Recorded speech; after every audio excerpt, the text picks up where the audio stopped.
trabalho numa área que é difícil, cara. Por exemplo, você ensinar idiomas.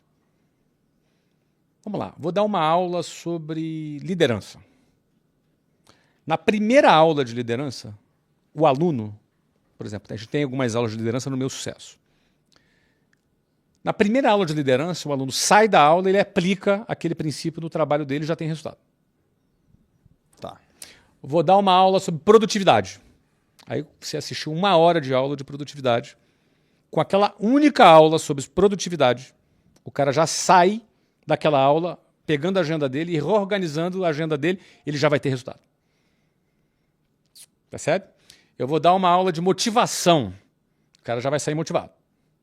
Eu vou dar uma aula para falar sobre vendas. Nós temos lá um produto que é um curso de vendas, e esse curso de vendas, o cara na primeira aula ele já vai vender mais. Se ele trabalha com vendas, ele pegou 2, 3 técnicas, no dia seguinte que ele fez aquela aula, sim, ele já está vendendo mais. Sim.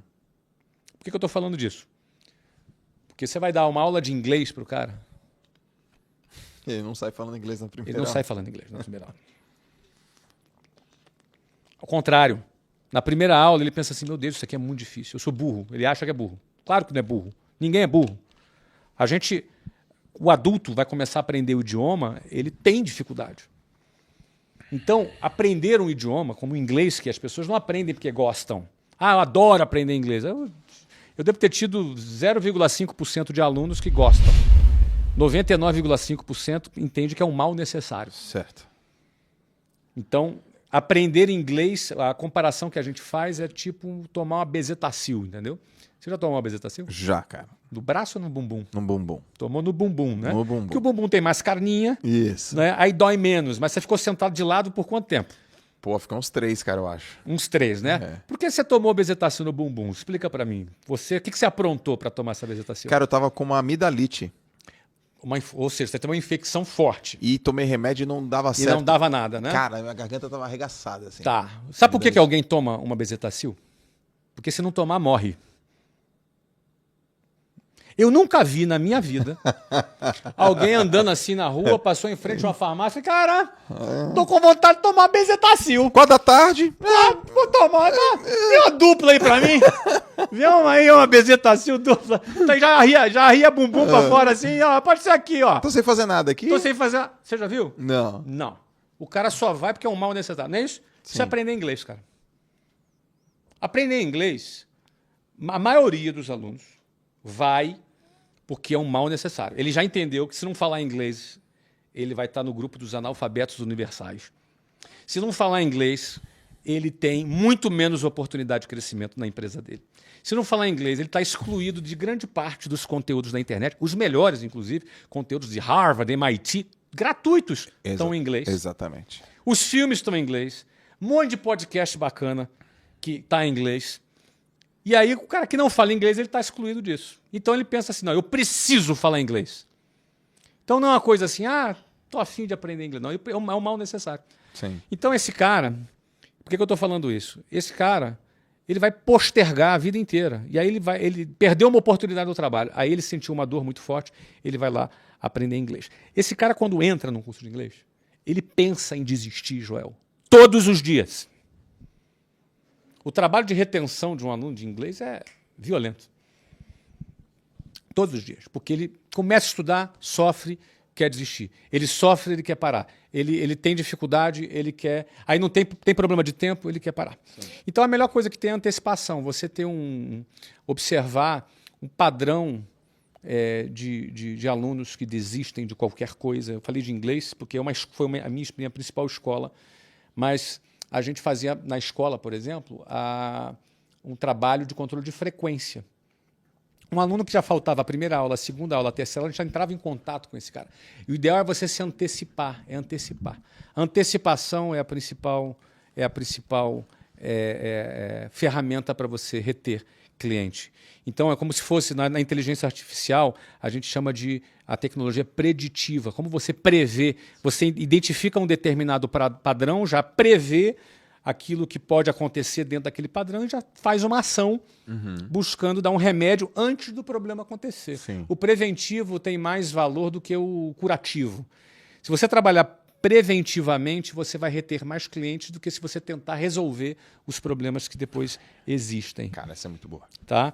Então, quando você entende esse conceito, esse princípio, acabou. E você vai pensar na tua retenção de cliente de uma maneira diferente.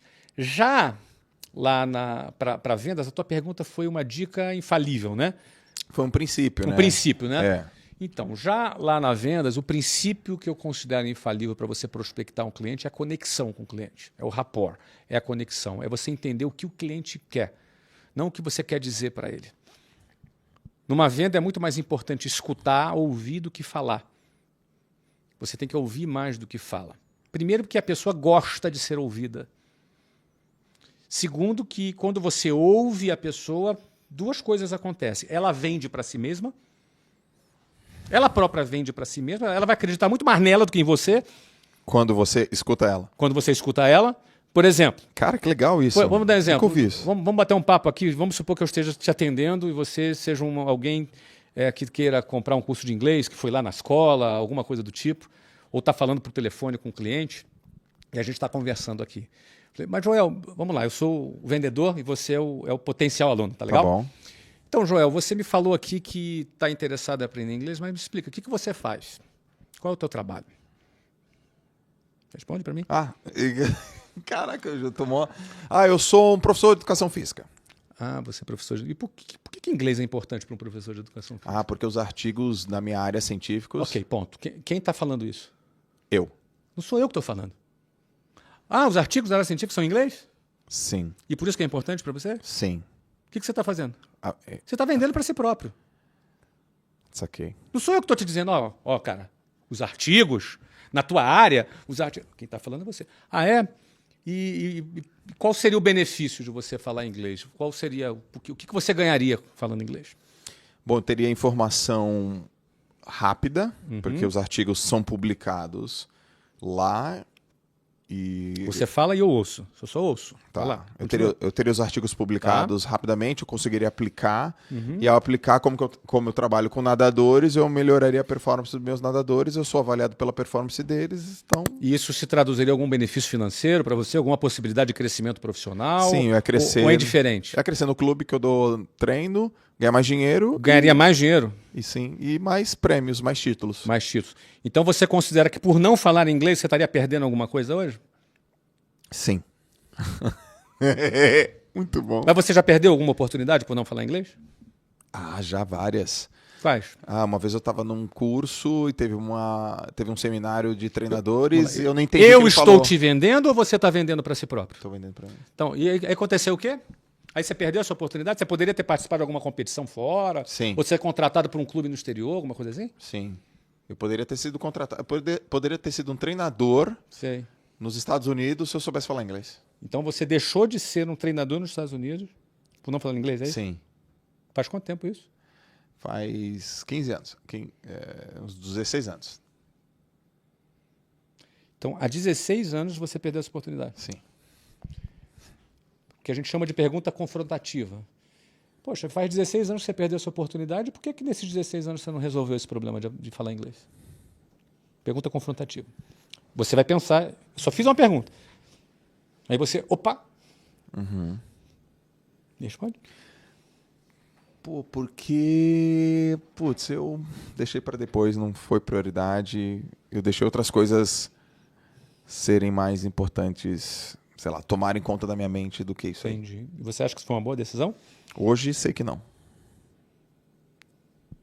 Hoje sei que não. Mas como está a tua disposição de resolver esse problema hoje? 10, 100%. De 0 a 10? 0 a 10, 10. Eu preciso. Porque se eu não fizer isso, eu não tenho mais 16 anos. E o que te impediria de tomar essa decisão hoje? Hoje, o que me impediria... Cara, que bom isso, né? Nada. Nada? Nada. Não é nem tempo, nem financeiro? Acho que não, financeiro não é, tempo não é. De repente é só saber um pouco mais sobre o produto, Isso. entender Então, um pouco melhor. se você conhecer o produto e você acreditar que ele atenda às suas expectativas, você está pronto para tomar essa decisão hoje? Tô dentro, sim. Então tá bom. Eu vou te apresentar como é que funciona agora. Bom, vamos lá. Eu vou te apresentar agora, mas você já comprou? Já comprei. Você já comprou? Quem te vendeu? Eu. Você próprio. Percebe? Sim. E isso foi feito por quê? Porque eu falei ou porque eu ouvi? Você ouviu. Eu ouvi. Você chegou às conclusões. As pessoas gostam de comprar, mas elas não gostam de ser convencidas. E o vendedor inicial, noob, vendedor amador, Sim. ele acha que vender é ficar chavecando o cara e convencer ele das coisas. E as pessoas detestam ser convencidas das coisas. Então, o principal de vendas, que eu diria, é a conexão com o cliente. E essa conexão ela acontece quando você ouve mais e a pessoa fala. E para a pessoa não falar e não devagar, você vai orientando com pequenas perguntas para ela mesma chegar à conclusão dela. Sim. Então, eu te dei um exemplo prático aqui. Animal. Não é? Como você se sentiu na condução? Como que eu me senti? Eu me senti... eu não tinha alternativa, é isso. Eu tenho que fazer. Alternativa do quê? Foi você que se convenceu, pô. Cara, eu só reforcei uma coisa que... Ela veio à tona, uma coisa que eu já acredito, eu tenho que fazer. Esse princípio vale para qualquer produto. Porque esse princípio não é do produto, é do ser humano. Certo. Então, o vendedor que tem a conexão com o cliente é o que conduz e sabe fazer o cliente ele mesmo chegar à conclusão daquilo que ele quer. Perfeito? Então, assim, eu acho que assim, na operação é mais antecipação. Antecipar. Para você ter uma abordagem mais preditiva. Certo. E na venda é conexão, ouvindo mais e direcionando para que a pessoa própria venda para si mesma. Cara,